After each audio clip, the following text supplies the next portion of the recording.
Salut les devins, c'est Saikyo. Bienvenue dans ma vidéo de réponse donc à la foire aux questions. Vous avez posé des questions dans la vidéo où j'annonçais que cette foire aux questions arriverait. Il est temps et l'heure pour reprendre une vieille formule de ma chaîne YouTube de s'en parler et de vous répondre. Cette FAQ étant l'honneur entre guillemets des 5 ans, la date anniversaire des 5 ans de ma chaîne YouTube qui a eu lieu fin juillet 2021. Vous avez été près de 300 personnes à laisser un commentaire sous cette vidéo-là. La grosse majorité était des questions, forcément, c'est logique. Et au final, j'ai changé un tout petit peu la manière de sélectionner les questions, donc la base reste la même, à savoir qu'il y aura un bloc de 5 questions auxquelles je vais répondre qui ont été sélectionnées au hasard. Je suis allé sur un site, il s'appelait Pickwinner YouTube, je sais pas quoi. Bref, tu mets le lien de ta chaîne YouTube et ça te ressort des commentaires au hasard. Il y a 5 questions que j'ai sélectionnées moi-même. Il y en a 5 autres pour lesquelles je devrais répondre seulement par oui et par non. Ça sera la difficulté de l'exercice, on va dire. Et ce qui a changé là, c'est qu'elles devaient être sélectionnées au hasard. Sauf que j'ai passé 30 bonnes minutes sur le site à cliquer pour avoir un nouveau commentaire au hasard. Et à chaque fois, ça me donnait des questions qui n'étaient pas là pour la section spéciale oui-non. Donc au bout d'un moment, ça m'a fatigué, je les ai sélectionnées moi-même. Et on devait s'en arrêter là, sauf que j'ai rajouté 5 questions de plus, une section bonus quoi, parce qu'il y avait vraiment beaucoup de bonnes questions, beaucoup de personnes avec de belles émotions à transmettre, ou alors des questions qui peuvent soulever des sujets d'actualité intéressants par rapport à ma chaîne YouTube, et qui faisaient écho à des questions qui peuvent revenir relativement souvent dans l'onglet communauté, Twitter, ou même en commentaire de mes vidéos habituelles. Donc voilà, on est parti, et je vous remercie de tout cœur, la vidéo va être très sûrement longue, par respect pour vous, je ne vais absolument pas brider, couper, tronquer, raccourcir le contenu de mes réponses, voilà, je vais répondre avec le cœur et je vais laisser ça tel quel. On commence alors par la sélection des questions au hasard, et le premier sélectionné est Ice Meltix, qui a demandé, et lui il a spécifié qu'il participait au oui-non, mais la réponse ne pouvait pas forcément s'en arrêter là, si j'allais reprendre le format de vidéo de review du futur. D'ailleurs c'est une question qui n'a pas du tout été le seul à poser, je vous en remercie parce que je crois que ça fait 3 ans qu'elles sont arrêtées sur ma chaîne YouTube, et il y en a toujours qui attendent la suite, qui s'en rappellent, qui veulent vraiment connaître la suite et le dénouement de cette histoire, et surtout, pourquoi est-ce que je ne l'ai pas placé dans les oui-non? Parce que dans sa question, il a soulevé le point clé. Il précise entre parenthèses, malgré le fait que DBS a beaucoup avancé entre temps. Les reviews du futur, on va dire que c'est une sorte de fanfiction, entre guillemets, que j'ai pu proposer sur ma chaîne YouTube, une histoire qui vous est contée, et à la fois je vous ai apporté quelques éléments visuels pour venir habiller un petit peu ce que je racontais, mais le cœur de ce format-là, c'était vraiment l'écriture que j'ai apportée, la manière dont j'essayais de vous le raconter. Les reviews du futur à la base, j'en faisais lorsque l'anime Dragon Ball Super était diffusé, et chaque semaine, avant que l'épisode suivant sortait, je faisais une review fictive de l'épisode à venir, donc c'était assez drôle de se projeter dans l'épisode, de le raconter tel que je l'avais vu, etc. J'anticipais même les fails d'animation, ou alors quand est-ce qu'ils allaient réussir l'animation, quand est-ce que les musiques allaient pouvoir nous emporter ou pas. Donc je me donnais à ce petit jeu-là, et quand l'anime Dragon Ball Super s'était terminé, je m'étais dit pourquoi pas faire aussi quelque chose d'autre que j'aime sur YouTube, à savoir écrire, et étant donné que mon bras va pas sortir de votre écran pour vous donner un livre, eh bien vous lire ce que j'ai pu écrire, et vous le raconter. Du coup, une fois Dragon Ball Super l'anime terminé, c'est parti sur une totale fanfiction. Pourquoi totale? Parce que lorsque l'anime était diffusé, j'avais quand même une base. J'avais l'épisode de la semaine dernière qui était sorti pour m'appuyer dessus, j'avais la preview du prochain, j'avais des fois, ça dépendait des fois, des spoilers des magazines qui venaient m'aider pour pouvoir broder autour. Tandis qu'à la fin de DBS, je suis parti en presque roue libre, parce que malgré tout, le Dragon Ball Super existait, je pouvais m'appuyer dessus, mais au final, j'étais parti sur une série d'une trentaine, presque 40 épisodes. J'ai pu en proposer sur ma chaîne YouTube que la moitié, puis ensuite ça s'est arrêté pour diverses raisons qui se sont succédées les unes les autres, qui m'ont à chaque fois mis des bâtons dans les roues, en matière de santé, de temps, d'indisponibilité. En tout cas, jamais l'envie, croyez-moi que l'envie ne m'a jamais quitté de continuer et de terminer ce format-là. Et pour éclairer tous ceux qui ne connaîtraient pas ce format, donc la dernière histoire en date que j'avais racontée, et la playlist existe toujours des reviews du futur, eh bien c'était l'arc de la mort de Beerus. Et c'était un arc qui se déroulait juste après le tournoi du pouvoir, et avant le film Dragon Ball Super Broly. Et le propos de l'histoire partait sur un conflit entre les mortels et les Akaishin, mais pas juste une battle royale, ni une baston, ni que de la bagarre bête et méchante. Il y avait tout un propos derrière. J'ai essayé d'y instaurer une philosophie, d'avoir des personnages un petit peu plus sanguins, d'avoir des personnages beaucoup plus réfléchis au niveau de l'histoire, de rehausser des personnages en prenant en compte leurs attraits. Par exemple, j'avais ramené Son Gohan dans l'histoire, sans en faire un personnage extrêmement cheaté, en tout cas il devait le devenir, je vais vous spoiler un petit peu, il devait le devenir par la suite, mais il y avait tout un apport par rapport à ça, et au point de l'histoire où je l'avais laissé, Gohan rencontrait Ivan, ou Ivan, vous l'appelez comme vous voulez, des Akaishin, la petite boule de poil, que je considérais comme à la fois le plus fort, mais aussi le plus réfléchi de tous, pour faire écho au fait que Gohan soit quelqu'un de très balèze, mais également quelqu'un de très intelligent, de très réfléchi,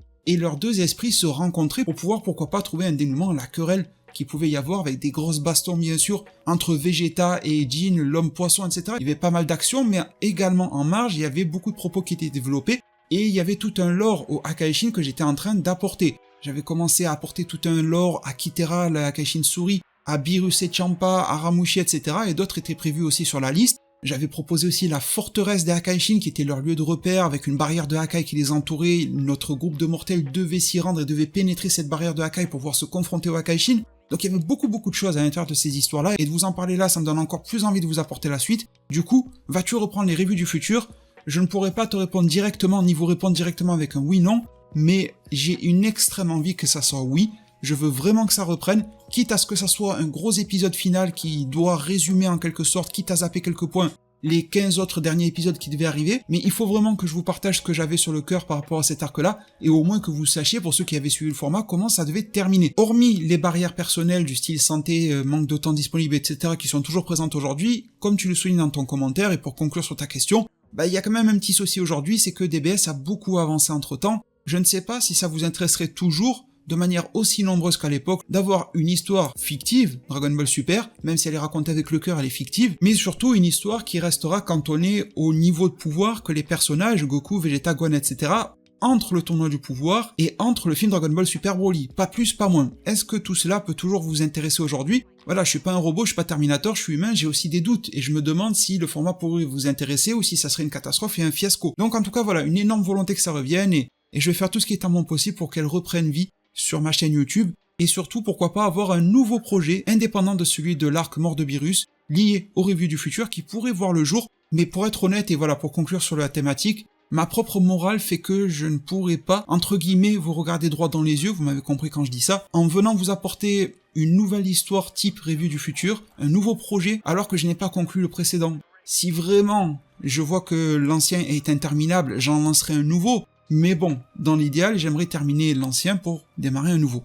Merci à toi pour ta question, on passe à la suivante. Alors, il y a TJTC qui a laissé un commentaire avec Bart Simpson qui a été sélectionné et qui dit « Ma plus grande question, quelles sont tes œuvres préférées ?» Pas besoin d'un classement, alors ça c'est bien, tu me connais bien parce que je suis pas adepte des classements du tout, les tops, les classements, etc. Il me dit big up à toi et ta chaîne est continue, j'espère que ta santé te permettra de nous régaler pendant très longtemps. Mille merci vraiment TJTC, ça me touche infiniment. Alors ta question, elle est cool et elle est finement posée vu que tu m'as cerné vis-à-vis de mon appréhension des classements. Du coup, mes œuvres préférées, je suppose que ta question est vaste, tu ne parles pas que d'anime ou de manga, tu parles de tout, de l'art, vu que tu parles d'œuvres en général. Je dirais que pour te citer 5 œuvres qui m'ont marqué énormément dans ma vie, et ça sera pas forcément un classement en soi, ça sera un groupe de 5 qui m'ont marqué le plus dans ma vie, et je vais essayer d'en sélectionner une dans chaque type d'art, on va dire, en vous précisant que je considère le jeu vidéo comme un art. Eh bien, je mettrai, mais ça, vous n'avez aucun doute là-dessus, Dragon Ball. Je mettrai la série de jeux vidéo, et on va en reparler un petit peu plus tard avec une autre question, Metal Gear Solid. En matière musicale, il y a tellement de choses que j'écoute, mais si vraiment sur une île déserte je devais emporter la discographie d'un artiste ou un album ou un titre de lui, ça serait Michael Jackson. Je ne vais pas m'amuser à citer un titre ou un album de lui parce que c'est 99% de masterclass, hein, donc voilà. Je peux pas faire autrement. En matière de film, eh bien, ça va peut-être vous faire bizarre, mais je n'ai pas le film, entre guillemets, fétiche, le film favori, le film de tous les temps, celui qui m'a marqué, que je ressors tout le temps. J'ai pas vraiment ça avec les films, pourtant je regarde beaucoup de films et tout, et j'en ai regardé beaucoup quand j'étais jeune et tout, mais j'ai pas ce truc-là d'en avoir un vraiment qui sort du lot, c'est un petit peu spécial. Alors je vais mettre à part les films d'animation, hein, du style Dragon Ball et tout, mais sinon, il y a quand même une franchise, une licence de films qui m'a beaucoup marqué dans mon enfance. Mon père avait les cassettes, il les regardait, moi je regardais à côté. Après, j'avais pas le droit de veiller la nuit, lui continuait de regarder, moi j'allais me coucher, etc. Mais ça veut pas dire non plus que c'est mes films préférés, mais en tout cas, ils m'ont beaucoup touché, ils m'ont apporté beaucoup de valeur. Ça serait les films Rocky de Stallone. Mais ça veut pas dire que c'est mon film de tous les temps, c'est lui que je vais sortir quand je vais mal, etc. Pas vraiment de top film, c'est un petit peu bizarre, c'est peut-être même un petit peu triste, mais en tout cas, c'est la vérité. Pour terminer ma réponse à la question, je vais te citer le 6e art, celui qu'on appelle l'art de la scène, ou les arts de la scène, et en particulier s'y trouve celui de la danse. Alors je ne pratique absolument pas la danse, je suis un bien piètre danseur, mais je regarde énormément, tout cela est relatif au temps que j'ai de disponible, bien sûr, mais on va dire que lorsque j'ai pas grand chose à faire et que je me perds sur YouTube, je peux très facilement dériver, aller regarder des vidéos de danse, en particulier des vidéos de danse hip-hop. Je peux regarder pas mal de compétitions, les WOD, etc. J'aime beaucoup voir ce qui se fait dans ce milieu, parce que déjà j'aime beaucoup la musique, mais j'aime aussi l'expression corporelle et visuelle que les danseurs peuvent en faire retranscrire lorsqu'ils sont bien inspirés, lorsqu'ils ressentent la musique, etc.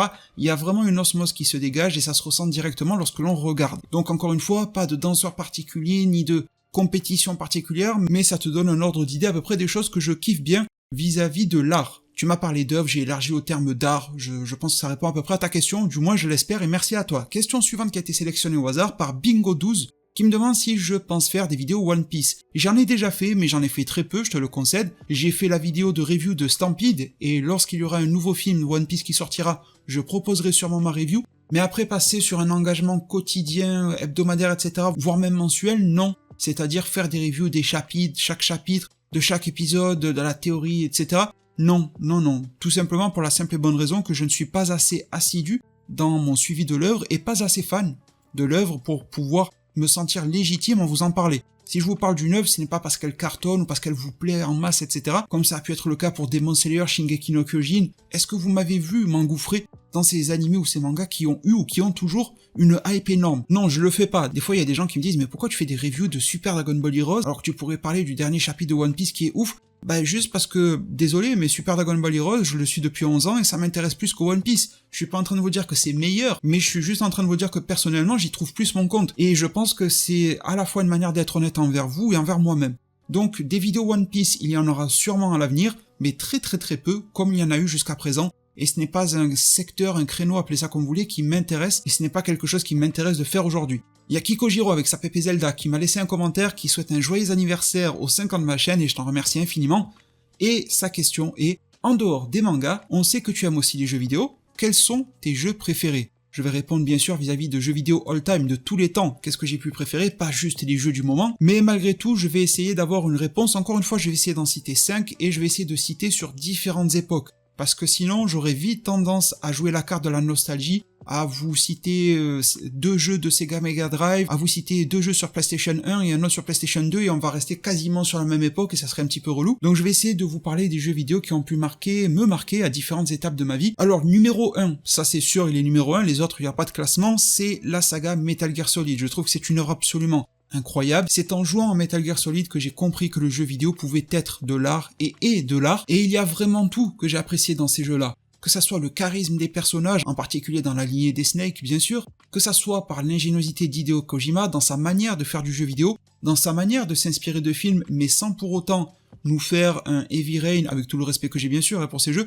mais sans nous faire des jeux beaucoup trop narratifs, presque contemplatifs, dans lesquels on est passif, ça fait beaucoup de if en même temps, mais des jeux où je me sens purement acteur. Lorsque je suis passif pendant les cinématiques, il y a toujours un moyen d'être un petit peu plus actif, parce qu'il y a toujours des easter eggs pendant les cinématiques, il y a toujours quelque chose d'intense qui est montré et ou raconté. On a la petite fonction pour bouger la caméra, faire des zooms et voir ce qui peut se passer en fond, avoir une apparition d'un personnage, avoir un petit document à lire, etc. Il y a toujours quelque chose qui se passe. Les interactions entre les personnages, les voix, que ça soit en anglais ou alors en japonais, les comédiens de doublage sont absolument magnifiques. Surtout dans les premières itérations, parce que dans les dernières, ils ont changé la voix anglaise, etc. de Snake, et ça je suis pas trop fan. Un gameplay qui s'est toujours renouvelé, les graphismes aussi, et moi j'aime bien les histoires un petit peu farfelues et compliquées, mais qui à la fois trouvent une forme de logique. Voilà, moi j'aime beaucoup les séries à la Lost, j'aime beaucoup les séries comme Fringe.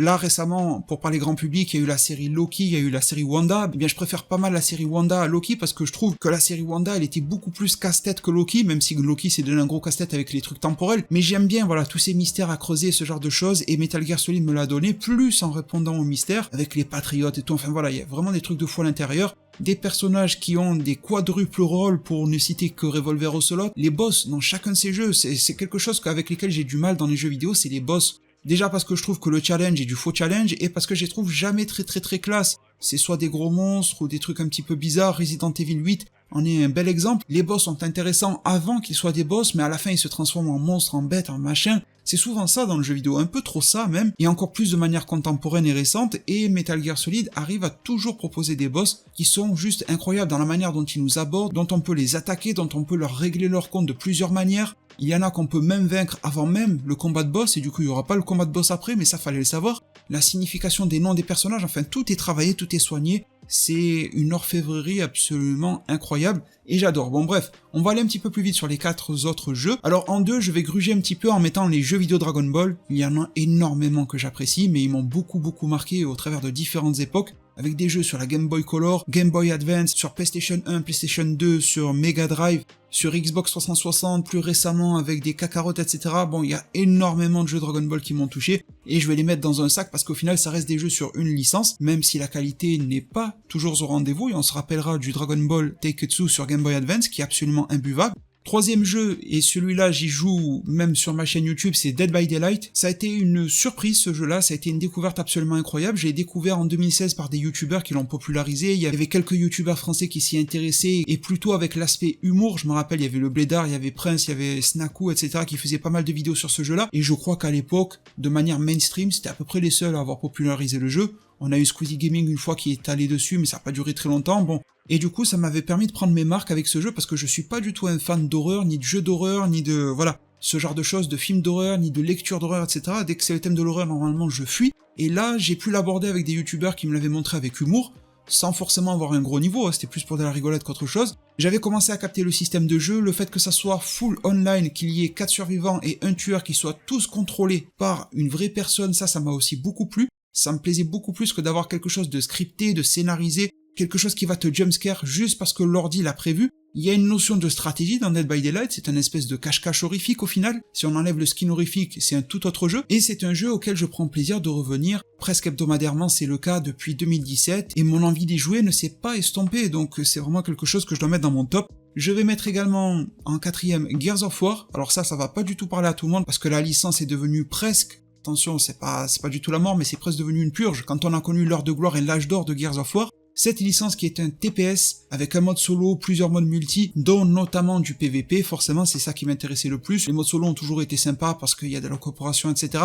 Mais ça allait pas plus loin que ça. C'est surtout le fait de se foutre sur la gueule qui me plaisait énormément. Je kiffais ce gameplay-là. Ça a été le premier jeu à réellement apporter ce système de couverture que l'on retrouve désormais absolument partout, dans les Uncharted, dans les Tomb Raider, ce truc de je suis en troisième personne, en vue à la troisième personne, je me plaque derrière un mur, etc., qu'on trouve dans les Ghost Recon et tout. Ça existait sur d'autres jeux, PlayStation 2 et tout, mais la manière dont Gears of War l'a fait, c'est vraiment un palier. Un gros palier qui a été atteint, et c'est tellement un énormissime palier qui a été atteint qu'on a tendance à le considérer lui comme étant le premier parce que ça a été le premier jeu à bien le faire. Donc Gears of War 1, j'ai passé un temps absolument incroyable dessus. C'est pour cela que j'avais délaissé d'ailleurs mon bac. Alors j'ai eu le bac du premier coup, etc. Mais en minimum syndical, j'ai eu mon bac. Alors que j'aurais pu avoir un résultat bien meilleur, mais je voulais juste passer mon temps à jouer à Gears of War. J'ai pas mal négligé ma première année de fac à cause de Gears of War aussi, donc c'est pour vous dire. Puis après on a eu le Gears 2 qui était pas terrible, en tout cas en ligne il était pas terrible, la campagne solo était cool. Gears of War 3 que j'ai trouvé vraiment pas mal. Gears 4 qui était entre le 2 et le 3, donc plutôt moyen. Gears 5 qui rehausse un petit peu le niveau, sans atteindre le niveau du 3 et encore moins celui du 1.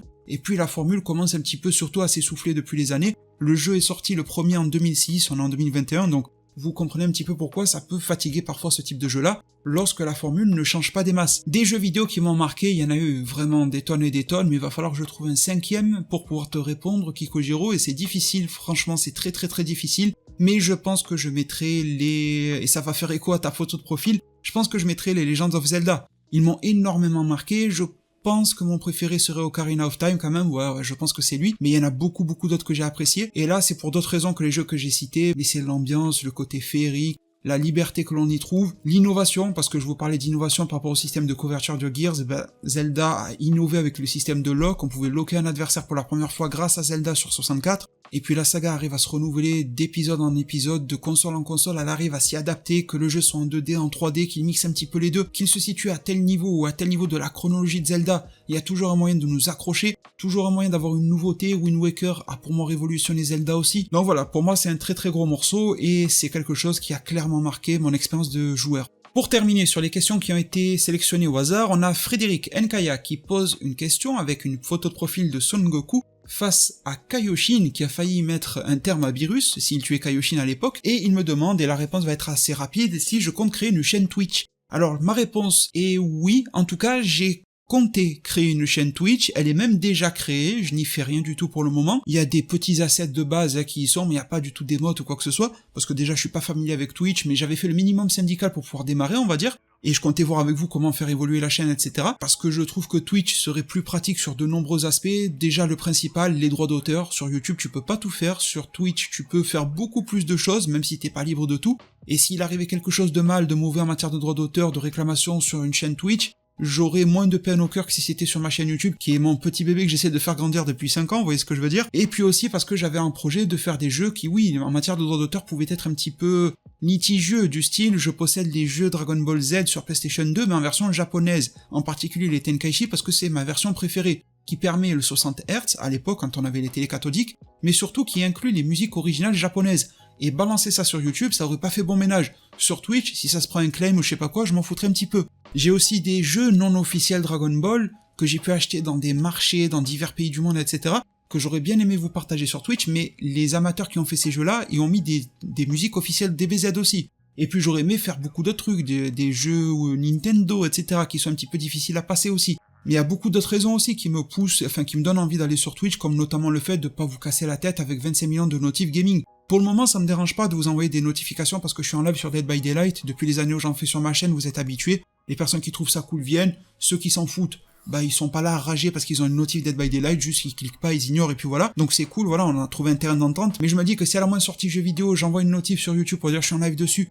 avec Cyberpunk, avec Last of Us, avec un jeu Xbox, avec un jeu de Switch, etc., ça risque de saouler peut-être du monde, peut-être aussi de s'y perdre au niveau du contenu, parce que si je laisse les rediffusions de tout ça en même temps que mes vidéos, bah ça va peut-être noyer, il y en a un des deux qui va noyer l'autre. Donc je me disais que Twitch était pas mal pour mettre une sorte de cloison entre les deux contenus, tout en gardant Dead by Daylight sur YouTube. Et du coup je comptais démarrer ça lorsque j'étais plutôt bien, pas forcément au top de ma vie, mais en tout cas lorsque la santé allait plutôt bien, lorsque j'avais un peu de temps, etc. sous la main, parce que Twitch, faut être régulier aussi. Mais du coup, ma santé est partie en cacahuète et le temps est parti en même temps, donc j'ai repoussé ce projet-là. Est-ce qu'il prendra vie un jour ou pas, je n'en sais rien. Mais en tout cas, l'envie y est. C'est une envie moins forte et moins pressante et moins puissante que de ramener les reviews du futur, par exemple. Mais c'est une envie qui existe et je me dis que ça pourrait être plutôt cool. Voire même faire des trucs un peu... Quelque chose qui m'intéresse aussi, qu'on peut pas trop faire sur YouTube, c'est pas bien accepté. C'est de lancer un live et faire du blabla, tu vois. Parler avec les gens qui ont bien envie de passer par là. Ceux que ça n'intéresse pas ne rageront pas, ils savent que c'est comme ça sur Twitch, réagir à des trucs, etc., sans faire du drama ni rien, mais voilà, pouvoir réagir sur des sujets auxquels je ne réagis pas sur YouTube, ça pourrait être intéressant de le faire là-bas. Bon, cela met un terme aux questions qui ont été sélectionnées au hasard, maintenant je vais vous en présenter et répondre à 5 autres que j'ai sélectionnées moi-même, et du coup on a la question de No, ou numéro, je ne sais pas, 22, qui dit combien de temps ça te prend pour faire une vidéo, écriture, enregistrement, montage. Et ma réponse dépendra en fait de la vidéo. Une vidéo de news, une news vraiment super rapide à envoyer, ça peut me demander au minimum 3 heures. 3 heures c'est le plus bas que je mets pour faire une vidéo, pour la plus simple vidéo de news, etc. Parce que je sais que dans ces vidéos-là, ce qui compte pour vous et même pour moi, c'est que la transmission de l'info soit faite, et c'est pas forcément que l'habillage de la vidéo ou que la réflexion qui va derrière, etc. soit des plus soignés. Et je pense que c'est un commun accord qui nous plaît à vous ainsi qu'à moi. Et ça, ce n'est pas du tout pour toutes les vidéos de news. Par exemple, là récemment, on a eu l'interview de Toyotaru avec Monsieur Victor Uchida, et pour pouvoir proposer la vidéo par rapport à celle-ci, ça m'a demandé entre 8 et 10 heures. Alors que c'était une news. Donc ça dépend de la nature de la news. Si la news se lit en une phrase et qu'elle se passe de commentaires derrière, alors que si c'est une interview sur laquelle il faut décortiquer, reprendre les mots depuis le japonais, les expliquer qui a dit quoi, etc., c'est pas le même délire. Des fois, il y a plusieurs news qui peuvent tomber ensemble, etc. Mais sur ma chaîne YouTube, il n'y a pas que de la news. Il peut y avoir de la théorie, donc de l'analyse prédiction. Il peut y avoir du débat un petit peu plus libre, entre guillemets. Il peut y avoir de la review, et par exemple, une review, ça me prend énormément de temps. En particulier, en ce moment, il reste plus que ça comme review. C'est les reviews Dragon Ball Super, et c'est pour ça que je n'en fais pas sur Boruto, parce que faire une review d'un chapitre de 45 pages, croyez-moi, ça demande un temps extrêmement fou. Alors vous voyez souvent, et encore que vous avez dû remarquer que mes reviews de DBS arrivent souvent 4-5 jours après, parce que ça me prend énormément d'heures dans mes journées, mais des fois vous les voyez arriver que 48 ou 72 heures après, voire même 24 heures après, mais sachez que quand vous voyez une review Dragon Ball Super qui arrive 24 heures après sur ma chaîne YouTube, dans les 24 heures qui ont suivi, là, entre la sortie du chapitre et la review, j'ai des putains de cernes, j'ai pas dormi. C'est pas 24 heures dont 8 heures à dormir, 7 à se reposer et je ne sais combien à travailler. C'est 24 heures dont il doit y en avoir 20 sur lesquelles j'étais en train de bosser la vidéo. Donc, les reviews c'est extrêmement long, et après il y a d'autres vidéos qui me prennent aussi beaucoup de temps, ce sont les vidéos plutôt intemporelles, dans lesquelles je vais creuser un sujet. En ce moment j'en fais pas mal sur Bleach, et par exemple une vidéo Bleach, je ne pourrais pas dire combien de temps cela me prend, mais le travail est étalé sur 1 à 2 semaines en fait, et chaque jour je viens y travailler en plus de mes autres travaux sur YouTube. Mais en gros on va dire que la vidéo la plus rapide à faire c'est 3 heures de travail, et la vidéo la plus longue, ça doit bien chiffrer en heures entre 48 à 72 heures de boulot, rien que pour la vidéo. Donc ça peut vraiment beaucoup changer. J'ai déjà eu des vidéos qui m'ont demandé plus de temps que ça, mais là je te réponds en août 2021, par rapport à ma routine, on va dire, de vidéo, comment cela se passe. Il y a Sodrowing qui est un fidèle de la chaîne et qui me salue, je te salue aussi, qui me remercie pour le contenu qu'il trouve de qualité, et ce depuis début 2017, et je t'en remercie vraiment du fond du cœur. Il se rappelle encore de la première FAQ avec la miniature sur laquelle il y avait un Mister Popo avec le corps de Broly, c'est vrai, tu me l'as rappelé, et du coup il me demande si je vais faire plusieurs chaînes YouTube, une pour les mangas, une pour les soirées gaming, une pour les rediffusions live, etc., etc. Alors c'est une très bonne question, je me suis déjà posé la question tout naturellement. Déjà, t'as une part de la réponse vu que j'ai parlé de Twitch. Ça permettrait de pouvoir déporter du gaming là-bas, tout simplement, donc voilà, je vais pas revenir sur le sujet. Et après, disons que la question, je me la suis posée, mais dans une autre logique que la tienne. Et pourquoi je me la suis posée autrement? Parce que vous, pas toi SoDrawing, mais vous, certains d'entre vous, les spectateurs abonnés me l'ont posé ainsi en me disant « Pourquoi est-ce que tu ne fais pas une chaîne pour parler de Super Dragon Ball Heroes, une chaîne pour parler de Boruto et Naruto, une chaîne pour Bleach, pourquoi pas à la limite une chaîne pour Dead by Daylight, une chaîne pour My Hero Academia et ce genre de choses ?» Alors je me suis posé la question parce qu'avant de dire que ça c'est bien ou ça c'est nul, il faut quand même réfléchir, et je me suis dit que déjà ça ne correspondait pas à l'optique que j'avais en lançant ma chaîne. J'ai bel et bien appelé ma chaîne Saikyo Devin pour avoir une connotation Dragon Ball, parce que Saikyo ça vient de Saikyo Wano Fusion, le film avec Gogeta, la plus puissante des fusions, Saikyo, et Devin par rapport au concept de toujours se projeter vers le futur, mais c'était une connotation assez implicite et pas forcément tout le monde n'aurait la référence vu que le mot Saikyo peut être utilisé pour beaucoup de choses. Mais sur cette chaîne YouTube, et ce dès son lancement, je n'ai jamais fait que du Dragon Ball exclusivement. Et je me rappelle, j'ai même une vidéo où je faisais des lasagnes au début de ma chaîne YouTube. J'ai une vidéo Storytime, où je racontais que je me suis retrouvé à la fac, à l'université, dans le même amphithéâtre que Cyprien, ce genre de choses. Donc dès le départ, c'était la volonté d'avoir une forte prépondérance Dragon Ball sur ma chaîne YouTube, mais aussi de pouvoir y faire autre chose, et c'est quelque chose que l'on retrouve toujours aujourd'hui. Pas forcément avec exactement le même contenu, mais Dragon Ball est accompagné de Boruto, Dragon Ball est accompagné de Bleach, Dragon Ball a été accompagné de My Hero Academia, il le sera peut-être à nouveau prochainement, Dragon Ball est accompagné de quelques lives Dead by Daylight pour baisser un petit peu la pression, se détendre ensemble, et je ne vois absolument pas ni la logique, ni l'utilité de faire d'autres chaînes YouTube pour cela. Vraiment, si je lançais une autre chaîne YouTube, ce serait un petit peu plus comme tu l'as dit toi, SoDrawing, pour un sujet qui serait mais aux antipodes de ma chaîne YouTube actuelle, et pour un sujet que je traiterai absolument de manière quotidienne, et un sujet que je traiterai autant que Dragon Ball. Imaginons que j'ai envie de me lancer sur une chaîne Dead by Daylight et de faire du contenu quotidien dessus, eh bien là, je pense que ma chaîne actuelle ne serait plus réellement légitime à l'accueillir, j'irai sur une nouvelle. Mais du moment où ça reste relativement secondaire, ou du moment où ça reste connexe, parce que je trouve que les fans de Naruto, Dragon Ball, Bleach, on fait tous partie de la même famille, je ne vois pas pourquoi j'irais m'embêter à m'exporter sur une autre chaîne, à vous demander de faire entre guillemets l'effort de vous abonner à une autre, de recevoir double de notifs entre mes deux chaînes, à aller double liker mes vidéos, mes chaînes, etc., à aller sur je ne sais pas combien de mes réseaux sociaux parce que j'en aurai un pour chaque chaîne, ça ne m'intéresse pas, et je trouve pas ça très intelligent, pour tout vous dire, donc ça a été la conclusion que j'en ai tirée, et je n'ai pas l'impression, à part quelques personnes par-ci par-là, mais elles restent minoritaires, que cela vous dérange. Au contraire, je trouve qu'en ce moment, il y a une belle émulsion par rapport à ma chaîne YouTube et au contenu que je vous y propose, et qu'on festoie plutôt bien autour des divers animés, mangas, etc., dont on discute ici. Et ça, je vous en remercie d'ailleurs vraiment du fond du cœur. Donc voilà, j'espère que ça répond à ta question, et je t'en remercie. Pour poursuivre, on a une question de Super Végétaux, avec une image que j'avais en fond d'écran de mon téléphone pendant un bon moment. Il me dit, et me demande, pourrons-nous voir un jour ta tête? Alors ça, c'est une question, mais qui revient des masses et des masses de fois, j'ai pas besoin de faire une FAQ, hein, ça.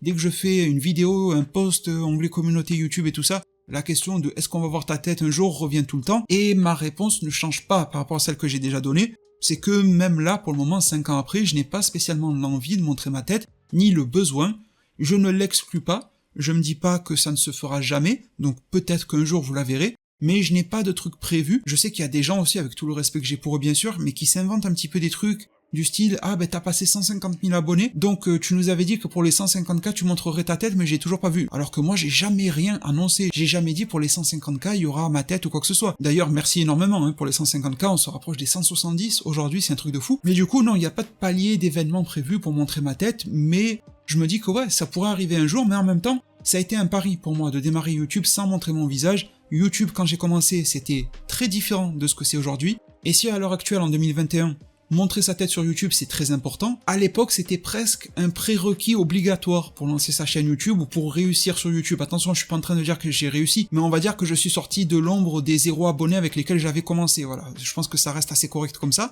Et à l'époque, c'était chaud. Que ça soit que tu veuilles faire de la bouffe ou du manga ou du parler de films, de musique, de ce que tu veux, de foot, si tu montrais pas ta tête, c'était super chaud parce qu'on vivait à une époque où ce qui marchait le plus, c'était les pranks, c'était les live réactions, les réactions tout court, c'était des mecs qui faisaient des grimaces à mort, c'était des mecs qui surjouaient mais de ouf leurs réactions, surtout, ça faut le dire, et il y avait beaucoup de public par rapport à ça. il y avait beaucoup de public pour ça, justement. Et moi, je me suis lancé avec le contre-pied à tout ça. J'ai pas montré ma tête, j'ai mis en avant mon contenu, ce que j'avais écrit par rapport à mes vidéos, je vous le proposais et le racontais du mieux que je pouvais. J'ai essayé de poser l'ambiance que j'ai pu dans mes vidéos en misant sur ce que j'estimais savoir faire, en essayant de ne pas aller dans des domaines dans lesquels je ne serais pas forcément à l'aise, comme par exemple le fait de montrer sa tête, etc.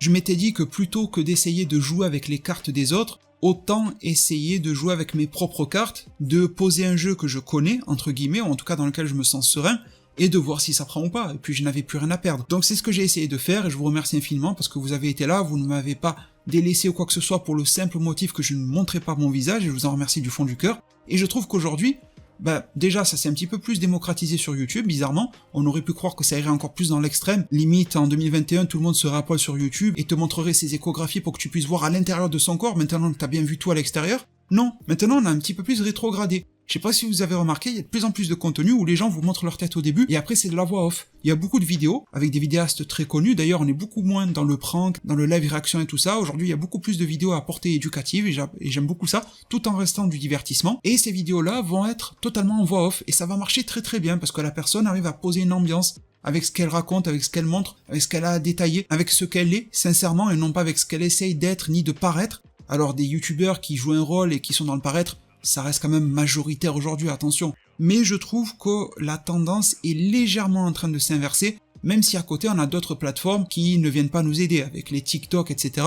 C'est vrai que là, TikTok, même s'il y a des choses intéressantes dessus, on est beaucoup plus, je pense, dans le paraître, que dans quelque chose d'un petit peu plus profond, dans lequel la personne et l'ego de la personne passent en second pour mettre en avant le contenu. Donc je voulais et je veux toujours mettre en avant le contenu, mettre en avant mes idées, faire en sorte qu'il y ait une connexion entre mon esprit et le vôtre, et se dégager de tous les préjugés que nos yeux et nos sociétés peuvent nous apporter, du style « lui il est trop gros, lui il est trop maigre, il est trop noir, il est trop blanc, il est trop rouge, il est trop chauve, il est trop chevelu ». On ne s'arrête pas avec ça et après on n'écoute plus le contenu, on n'écoute plus ce qu'a à dire les gens, tout ça parce qu'on estime qu'il a 10 cm de trop, 10 cm de moins, et je trouve que ça fonctionne très très bien ici. Je ne vois pas vos têtes à vous qui m'écoutez, enfin j'en vois des fois parce que vous avez en photo de profil votre photo, mais ça vous regarde et c'est comme vous avez envie, et je n'y fais même pas spécialement cas, mais quand on parle sur YouTube en commentaire, voilà, je ne vois pas vos visages, mais il y a quand même de très très beaux échanges qui se font, et je pense que ça n'a pas de prix, et ça passe par-dessus tous les montre-nous ta tête, on veut voir si tu ressembles à ça et à ça, on veut pouvoir te juger, on veut pouvoir dire que t'es beau, on veut pouvoir dire que t'es pas beau, on veut pouvoir dire que t'es grand, que t'es pas grand, que t'es ci, t'es là.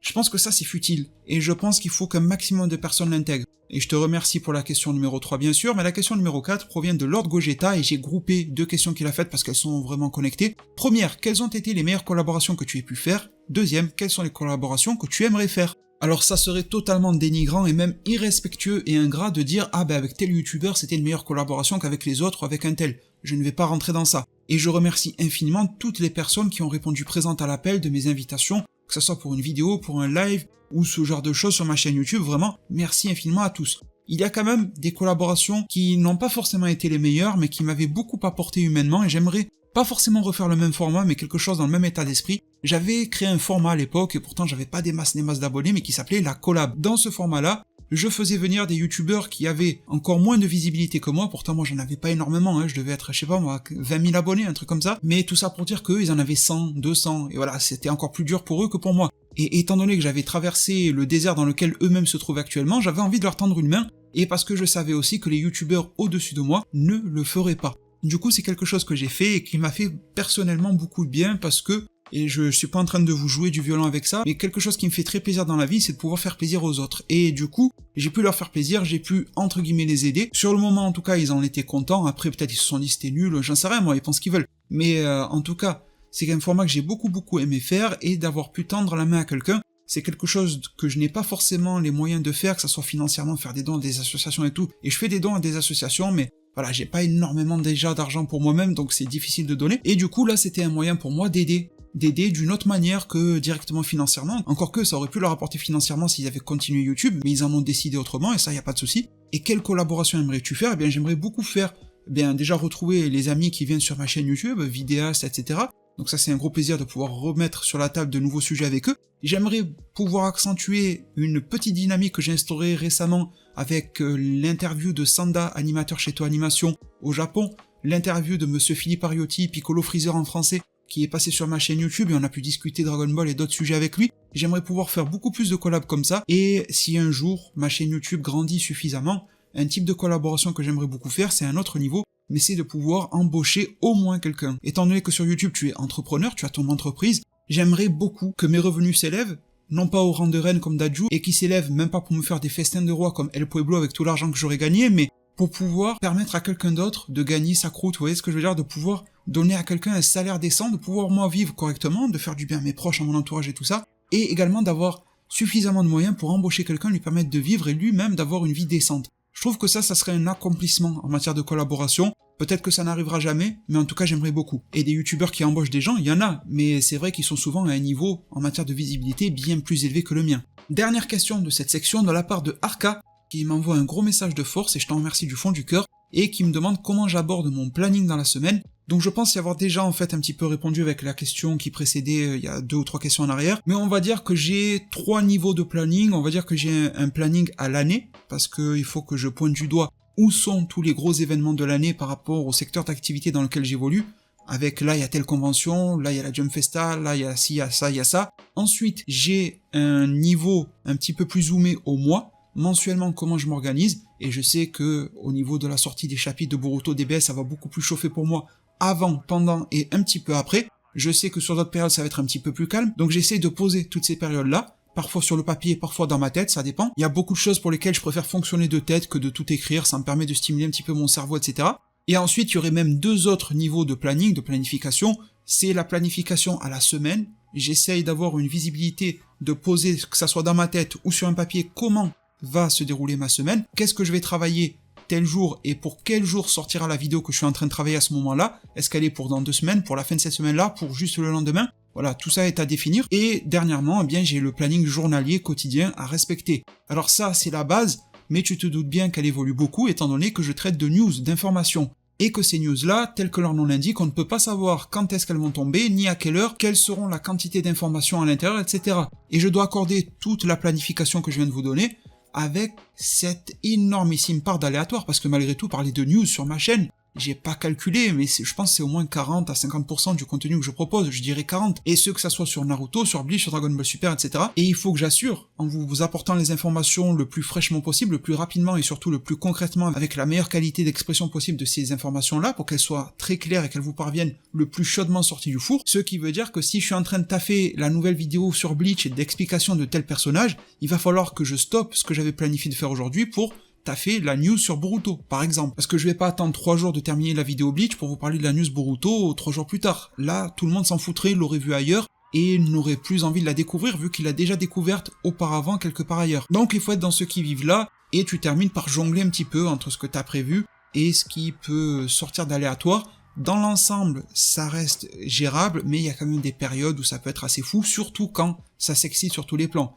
Quand il y a Dragon Ball Super, Naruto et Bleach qui à la fois sortent des news, ça devient très compliqué. Ça devient très compliqué sur le temps de sommeil, sur le temps de travail, sur l'aspect un petit peu burn-out, tu peux vite débloquer un petit peu dans ta tête, sur l'aspect gestion, à savoir qu'est-ce que je priorise, qu'est-ce qui doit sortir avant, est-ce que c'est la news DBS, Boruto ou Bleach, enfin, toutes ces questions doivent se poser continuellement. J'ose espérer que ça se passe correctement sur ma chaîne YouTube, je n'ai pas la prétention que ça soit parfait, mais on va dire que de mon côté, j'essaye de jongler avec ces impératifs-là. Et ça me plaît beaucoup de le faire, mais c'est vrai que parfois, il peut y avoir comme un goulot d'étranglement et tu te sens acculé, avec un A, je précise, par tout ce qui peut te tomber comme masse de travail, tu te dis, mais comment est-ce que je vais pouvoir m'en sortir, voir le jour par rapport à tout ça? Je dois faire 4 vidéos de news sur 4 différents sujets, et toutes les sortir en même temps, mais c'est juste inhumain. Bon, au final, après, tu essaies de prioriser, de trouver des bons créneaux qui vont pouvoir plaire à tout le monde, et généralement, tu finis par bien t'en sortir. Sinon, si c'est des périodes où il n'y a pas beaucoup de news et c'est assez maigre, eh bien, tu reprends tout ce que j'ai dit auparavant, à savoir que je me fie à la planification annuelle, mensuelle, hebdomadaire et journalière de mes tâches. Alors, mes chers demeures, on va mettre un petit peu plus de rythme dans cette FAQ. On en arrive sur la 3e et avant-dernière section, à savoir le oui-non, donc ça va aller très vite. Alors, on a Silas Lagrini, je ne sais pas, j'espère ne pas défoncer ton nom ou ton pseudonyme, Silas en tout cas, qui me dit « Oui-non, as-tu de grands projets pour le futur de ta chaîne ?» Oui, petite parenthèse, certains sont soumis à de gros investissements financiers, donc bon, ça risque de pas arriver de sitôt. Mais oui, Adam, BF, as-tu déjà eu envie de tout t'arrêter? Ça englobe YouTube ainsi que tes passions en général. Ma réponse est non. J'ai déjà eu ça avant YouTube parce que mon ancien boulot m'avait foutu en dépression, etc.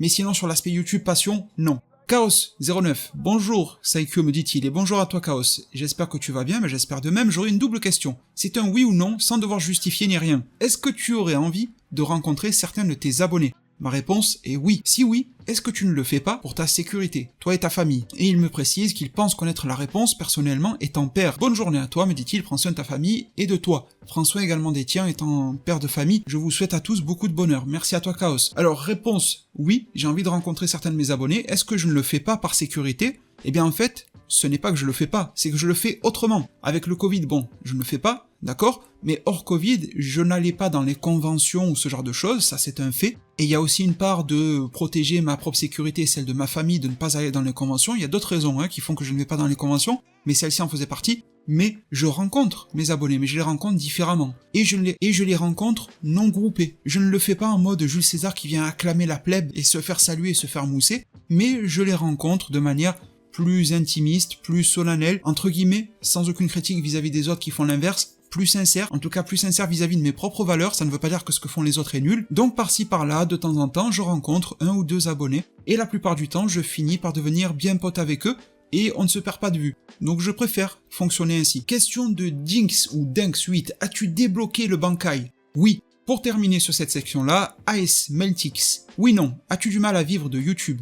Si oui, as-tu un métier à côté pour pouvoir vivre convenablement? Alors, as-tu du mal à vivre de YouTube? Oui, surtout avec les impôts. Si oui, as-tu un métier à côté pour pouvoir vivre convenablement? En ce moment non, mais ça l'a été. Alors mes très chers devins et surtout les plus courageux qui sont restés jusqu'à la fin de cette FAQ, nous entamons la dernière section, à savoir les 5 questions bonus. Question bonus numéro 1 de Stéphane Devulder, décidément, pour les 5 ans de ma chaîne, j'aurais fracassé pas mal de pseudonymes, désolé. Il me dit, est-ce que tu es fan de manga au point d'avoir tous les à côté, c'est-à-dire les livres, les objets, les personnages, et reçois-tu des cadeaux en lien avec ta passion? Merci. C'est moi qui te remercie, Stéphane. Alors, des cadeaux en lien avec ma passion, je vais prendre ta question par la fin. J'en ai reçu quelques-uns déjà par des marques qui voulaient que je fasse la promotion du style Abby-Style, mais ça remonte, c'était la vidéo où je vous montrais mes mains et tout. Sinon, j'en reçois de mes proches, ma femme, mes parents, etc. Mais sinon, des cadeaux du style abonné, non, parce que je n'en demande pas aux abonnés, je ne suis pas du style à vous dire voici mon adresse, et j'ai créé une adresse exprès, vous m'envoyez des colis, vous me faites des figurines gratos et tout. Non, je fais pas tout ça, donc je n'en reçois pas de cet aspect-là. Et ensuite, est-ce que je suis fan de manga au point d'avoir tous les à côté? Alors, psychologiquement, oui, je suis fan et pris de passion pour les mangas et les animés au point de collectionner tous les goodies, le merchandising qu'il y a autour, mais derrière, je ne peux pas, parce qu'il y a des contraintes. Contraintes financières, et payer toutes les figurines, toutes les cartes, tous les t-shirts, tous les machins, tu ne peux pas suivre, en tout cas moi je ne peux pas suivre. Si vous le pouvez, tant mieux, je vous en félicite, mais moi je ne peux pas. C'est un budget absolument monstre. Et deuxième contrainte aussi, la place. Où mettre tous ces objets. Donc j'en ai des objets par rapport à mes passions, mais j'en ai pas énormément. Et d'ailleurs, j'ai envie de dire que ça me fait une décoration un petit peu plus épurée chez moi, tandis que si j'avais les moyens de tout acheter, il faudrait y consacrer une pièce qui serait extrêmement chargée. Mais dans mon contexte actuel, je pense que aussi bien financièrement que vis-à-vis de la décoration de mon intérieur, vaut mieux en rester là. Deuxième question, ça va concerner du Bleach, et là j'ai mixé 2 questions de 2 personnes différentes, mais elles se rejoignent, celle de Karia et de Harlequin, des frérots sur Twitter, déjà qui me demandent comment ça va, ça va plutôt bien, je fais aller Karia, j'espère que pour toi aussi. Il me dit, pour le retour de l'anime Bleach, comptes-tu faire des reviews de chaque épisode et des vidéos explicatives comme ta série de vidéos sur Kyoraku? Comptes-tu faire aussi un vlog de l'exposition Bleach cet hiver? Et Harlequin qui me demande, t'en penses quoi des résultats de tes dernières vidéos sur Bleach, et as-tu des sujets qui te tiennent à cœur dans l'œuvre que tu veux aborder? Du coup, pour le retour de l'anime Bleach, oui, bien sûr que je ferai des vidéos. Pourquoi pas des vidéos de spoilers, parce que même si c'est un arc connu, il va sûrement y avoir de gros rajouts de la part de Tite Kubo, du studio, qui va s'occuper de l'animation, etc. vis-à-vis de l'histoire, des choses qu'on ne connaît pas forcément. Donc je pense que j'en traiterai sur ma chaîne YouTube avant que les épisodes ne sortent pour vous informer. Une fois l'épisode sorti, il y aura sûrement des analyses vis-à-vis de ces nouveautés par rapport à ce que le manga n'avait pas. Donc ouais, je pense que les vidéos seront légitimes pour qu'elles soient hebdomadaires, etc.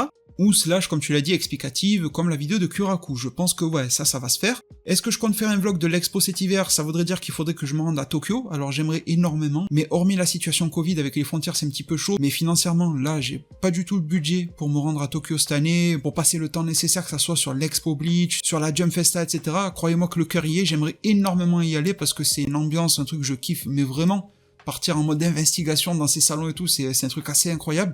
Mais sauf grande surprise, ça ne se fera pas. Peut-être que certains d'entre vous me diront mais t'as qu'à relancer la cagnotte Utip comme tu l'avais fait. Sauf que malheureusement Utip ne propose plus la cagnotte en mode gratuit, vous savez, genre vous avez juste à cliquer des pubs et ça me fait des sous. Ça n'existe plus, il n'y a plus que les dons.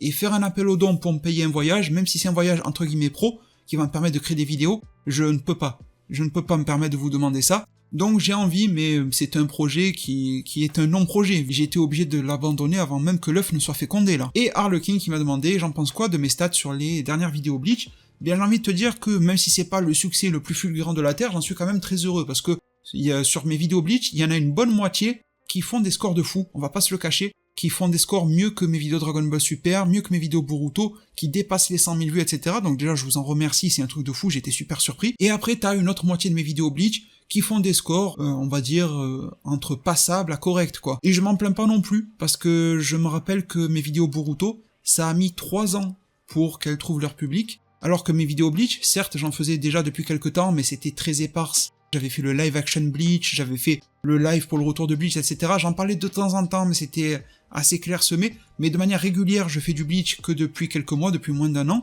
Et l'accueil, la réception a été directe. Et j'ai pas eu besoin d'attendre 3 ans comme pour Boruto et Naruto, donc vraiment merci de ouf, et j'en suis très heureux, et j'espère que ça pourra se développer, bien sûr. Merci à vous deux les gars, et question de Philou C, qui me demande si je ne suis pas fatigué de faire des vidéos parfois. Et du coup, je vais bien nuancer ma réponse, parce que, bah oui, forcément tu ressens de la fatigue, comme tu peux être fatigué par tout et n'importe quoi, tu peux même être fatigué de manger, tu vois ce que je veux dire, alors que normalement c'est plutôt plaisant. Donc oui, il peut y avoir une fatigue, comme j'ai expliqué tout à l'heure, c'était la question de Arca, si je dis pas de bêtises, quand il y a toutes les news qui se cumulent, plus mes vidéos un petit peu fleuves, etc., et que je ne sais plus où donner de la tête, ça peut être très très vite chaud, que mon temps de sommeil est ultra réduit, mais après ça n'atteint pas ma motivation, ni mon envie, ni la flamme qui m'habite à faire des vidéos. Il y a une fatigue parce qu'être dans l'excès c'est jamais bon, vous faites un excès de n'importe quoi, ça sera toujours négatif, péjoratif pour vous, pour votre santé mentale et physique, et y compris créer des vidéos à foison et réduire son temps de repos, etc., ce n'est pas bon non plus. Même en étant passionné, tout ce qu'on veut, forcément il y a une fatigue, mais après, l'envie, comme tout à l'heure Adam a posé la question, est-ce que tu as déjà eu envie de tout arrêter, de tout plaquer, tout ça, ça non. Pas de fatigue au sens je veux tout arrêter ou la passion n'existe plus, ça non. Donc voilà, j'espère avoir été clair dans ma réponse. Et dernière question bonus de la part de Riyad, avec une jolie photo de profil, qui me demande à quand le face reveal, donc ça j'en ai déjà parlé tout à l'heure, qui me demande si j'ai des origines. Alors comme je vous l'ai dit dans la première vidéo, je ne rentrerai pas dans mon intimité ni le privé, je peux juste vous dire que oui, j'ai des origines. Je ne suis pas ce que l'on appelle, j'aime pas ces expressions-là, mais je ne suis pas ce que l'on appelle français de souche, j'ai des origines, de par mes 2 parents, des origines différentes, etc. Français de nationalité, de sol, de naissance et de tout ce que vous voulez, mais c'est vrai qu'en matière d'origine, j'en ai. D'où sont ces origines, certains le savent déjà, parce qu'ils étaient présents sur la première FAQ et tout ça, mais c'est quelque chose que je ne souhaite pas répéter aujourd'hui, donc voilà, les origines peuvent très bien être des États-Unis, de la Suède, de l'Asie, de l'Afrique, voilà, n'importe où, de n'importe où autre, ailleurs en Europe aussi, mais oui, j'en ai. Et il termine en me disant, si ce n'est pas indiscret, je casse un peu l'ambiance, désolé, c'est pas grave, t'inquiète pas Riyad, est-ce que tu as envie de nous parler de tes problèmes de santé? Alors je ne sais pas si c'est une envie de vous en parler, parce que j'aime bien rester discret sur ce qui m'arrive, etc., mais vu que ça impacte la production de mes vidéos, ça empêche les reviews futures de revenir, ça empêche certains formats de sortir plus tôt qu'ils ne le devraient et tout ça, et que ça me pousse parfois à vous mettre un petit pause dans l'onglet communauté en vous disant « Ah ben les gars, là je pourrais pas sortir la vidéo, je serai pas là aujourd'hui parce que examen médicaux, etc. » Donc je pense que vous posez des questions à force. Donc ce qui va se passer, c'est que je vais vous faire un petit topo sur ma santé, qui n'est qu'un reflet de cette dernière, qui n'est pas là dans le but de me plaindre ni quoi que ce soit, mais je pense que c'est quand même légitime de vous en parler depuis le temps où je suis atteint par des problèmes de santé. Donc je ne vais pas tout vous dire, mais je vais vous dire ce qui est légitime de savoir au mois d'août 2021 par rapport à ma santé pour ceux qui s'interrogent à ce sujet. Donc les problèmes de santé, c'est pas du tout une nouveauté pour moi. Depuis l'enfance, les problèmes de santé s'enchaînent, surtout quand j'étais enfant au niveau pulmonaire, et également sur l'aspect système immunitaire. Donc quand tes poumons et ton système immunitaire vont mal, forcément toute ta vie après tu es impacté sur énormément d'aspects, sur lesquels je reviendrai pas forcément, mais je suis sûr que vous comprenez déjà, tu tombes tout le temps malade pour tout et rien, tu chopes tout ce qui passe, et ça fait un combo avec tes problèmes pulmonaires, donc tu chopes n'importe quelle maladie qui passe par là, plus ça va retomber sur tes problèmes pulmonaires déjà existants, ce qui va empirer ta situation, tu vas avoir des galères à les soigner parce que ton système immunitaire marche mal, bref. Un cercle vicieux pourri, c'est pas bien grave, on est habitué. Les médicaments te soignent, mais ils te créent aussi d'autres problèmes, donc j'ai eu énormément d'os cassés, fracturés, etc. Parce que les médicaments que j'ai pris m'ont énormément fragilisé. Bref, on va faire un saut temporel désormais, ça c'était pour faire un tout petit topo sur mon enfance, et on va passer à novembre 2020. Novembre 2020, j'ai été consulté un ophtalmo parce que je ressentais des trucs un petit peu chelous, des symptômes, etc. pour que ce dernier m'ausculte et qu'il me trouve un truc un petit peu bizarre dans l'œil. Alors non, j'étais pas en train de développer un Rinnegan ni un Sharingan, j'aimerais bien, mais bon, mais il me dit qu'il voit que j'aurai ce que l'on appelle un œdème papillaire, un œdème du nerf optique. Du coup, gros stress du côté de l'ophtalmo, parce qu'il me dit que c'est quelque chose de relativement rare, et surtout que cela peut cacher quelque chose de très grave. en particulier une tumeur du cerveau. Ça peut cacher plein d'autres choses, ça peut être juste dû à un choc que tu as reçu sur la tête, ça peut être dû à un excès de telle ou telle vitamine, ça peut être dû à beaucoup de choses, et c'est quelque chose qui est très peu étudié par la science, enfin c'est étudié, mais c'est quelque chose qui reste mystérieux aux yeux de la science, malgré le fait de l'avoir étudié, pour être clair. Et donc après toute une salve d'examens médicaux, examens que je poursuis toujours aujourd'hui, vous vous rendez compte, ça a commencé en novembre 2020, on est en août 2021, les examens continuent toujours par rapport à ça. La maladie dont je souffrirais serait ce que l'on appelle une pseudo-tumeur cérébrale. Donc c'est un terme qui fait peur, c'est un terme que je n'aime pas dire, c'est un terme qui casse un peu l'ambiance en fait, comme il a dit Riyad dans son message, mais c'est un petit peu moins pire que ce que le nom indique, parce qu'il y a le terme tumeur cérébrale, alors là c'est pas ouf du tout, et je vous laisse imaginer le stress dans lequel j'étais lorsque je n'avais pas les examens pour savoir si j'avais vraiment une tumeur ou pas du cerveau, donc un cancer du cerveau, pour parler dans des termes un petit peu rudes. C'est pour ça que pendant un moment j'avais beaucoup levé le pied sur mes Live Dead by Daylight, etc. parce que j'avais vraiment pas le moral, et en plus j'étais dans l'incertitude de savoir ce que j'avais ou n'avais pas. Et bon, j'ai passé pas mal d'examens médicaux, ça passe par l'IRM, la ponction lombaire, enfin, des prises de sang, tu t'arrêtes jamais d'en faire, etc. Bon, tu fais plein de trucs, et lorsque l'on joint tous les examens médicaux que j'ai passés pour essayer d'en avoir une lecture claire, il en ressort le cas de la pseudo-tumeur cérébrale. En vrai, ça porte un autre nom, mais c'est quasiment la même chose, c'est un truc du style pseudo-tumoris cérebri, enfin c'est un truc en latin ou je sais pas quoi là, mais ça veut dire ça, pseudo-tumeur cérébrale. Et en quelques mots, ça veut dire quoi? Ça veut dire que j'ai beaucoup de symptômes similaires à ceux de quelqu'un qui est atteint d'une tumeur cérébrale, en particulier les premiers symptômes qui sont évocateurs d'une tumeur cérébrale, donc j'ai pas les symptômes de quelqu'un qui est en stade ou en phase terminale, etc. de ce cancer-là, mais c'est quelque chose qui vient t'impacter au quotidien tout le temps. Et j'en ai aussi les symptômes visuels lorsque l'ophtalmo a regardé dans mon œil qu'il a vu cet œdème, donc voilà, c'est pour ça que ça l'a vite inquiété vis-à-vis de ce que je lui ai décrivé, sauf que la tumeur n'est pas là, et c'est là où il y a plutôt une bonne nouvelle qui se cache dans la mauvaise, c'est qu'il n'y a pas de tumeur, et que normalement, d'après ce que j'ai compris, ça ne crée pas de tumeur par la suite, il n'y a pas de risque que ça devienne une tumeur ou un cancer par la suite. Du moment où, à l'IRM et ce genre de choses, ils ont vu qu'il n'y en avait pas, ce n'est pas parce qu'il y a cette fausse tumeur, cette pseudo-tumeur cérébrale que la vraie va arriver. Je vulgarise, je parle dans des termes barbares, mais voilà, au moins je suis clair. Mais par contre, les symptômes, eux, sont bien là. Et une pseudo-tumeur cérébrale ne se soigne pas. En tout cas, la médecine actuelle ne la soigne pas. Et une pseudo-tumeur cérébrale peut partir d'elle-même, tout comme elle peut rester, voilà, comme elle l'est actuellement depuis novembre, etc. Et les médecins n'ont pas de moyens d'action sur ça. Donc ça, c'est le gros du problème et du sujet contre lequel je me bats, entre guillemets, depuis novembre 2020. Donc voilà, il n'y a pas de pronostic vital engagé ou quoi que ce soit, mais c'est quand même des plus chiants pour rester un minimum poli, parce que les symptômes que ça engendre sont assez lourds, même si mes proches et moi-même sont quand même grandement soulagés. On préfère que cela soit une fausse, une pseudo-tumeur cérébrale plutôt qu'une vraie, parce que là, la bataille ne serait pas du tout du même ordre, et les symptômes et l'évolution de celle-ci non plus. Et après, à côté de ça, j'ai toujours plein d'autres galères qui m'arrivent. J'avais fait un post dans l'onglet communauté YouTube pour dire que j'étais rentré aux urgences, un autre pour dire que j'y étais retourné quelques jours plus tard, etc. Ça, c'était parce que un médecin m'avait donné un médicament et le truc m'avait littéralement empoisonné. Mais c'est pas genre empoisonné, j'ai vomi pendant 2 heures et ça s'est arrêté là. C'est que pendant 1 mois, je me suis baladé avec un urticaire géant. Je sais pas si vous voyez à quoi ça ressemble un urticaire, je vais essayer de trouver une vidéo sur YouTube, mais de la tête aux pieds, j'avais ça. J'ai frisé l'œdème de Coinck, là, je sais pas comment ça s'appelle, et en gros, c'est que tu te mets à t'étouffer, tu respires plus, la gorge elle gonfle et tout ça. Il a fallu qu'on me prenne sous injection de corticoïdes et d'antihistaminiques, qu'on trouve quelle molécule m'avait causé cette allergie-là, c'était du valacyclovir, parce que j'avais consulté de base pour une ulcération dans ma bouche. La médecin a cru que j'avais de l'herpès, en fait c'était pas du tout de l'herpès.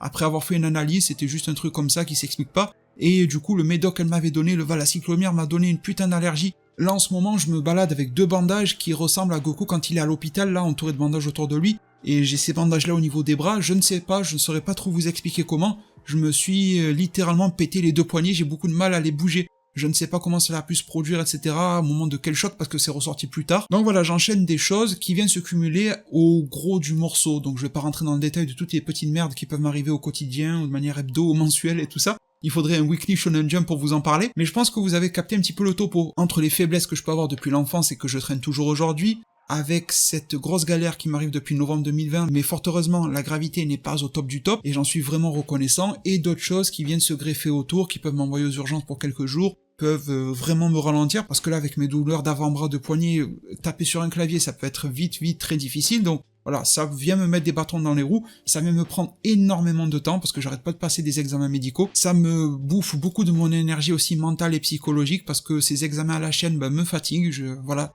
ça me saoule, franchement ça me saoule, mettre sa tête dans des machines à IRM, prendre des injections par-ci par-là, passer un scanner, une échographie de ci, une échographie de ça, un écho-doppler de machin.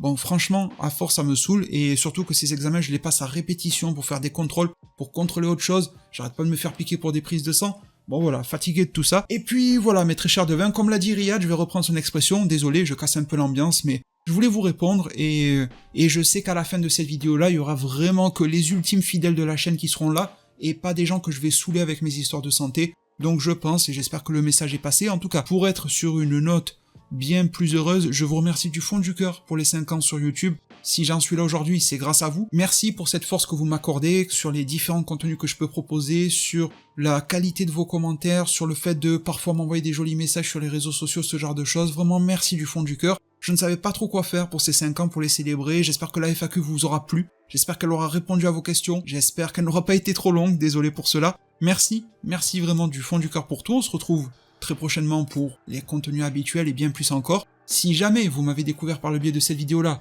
eh bien n'hésitez pas à vous abonner pour tester si le prochain contenu Dragon Ball, Bleach ou Naruto vous plaît. Comme ça vous faites une petite période de test, au pire vous vous désabonnez après, c'est pas bien grave. Prenez tous extrêmement bien soin de votre futur, et à plus pour de prochains arts divinatoires.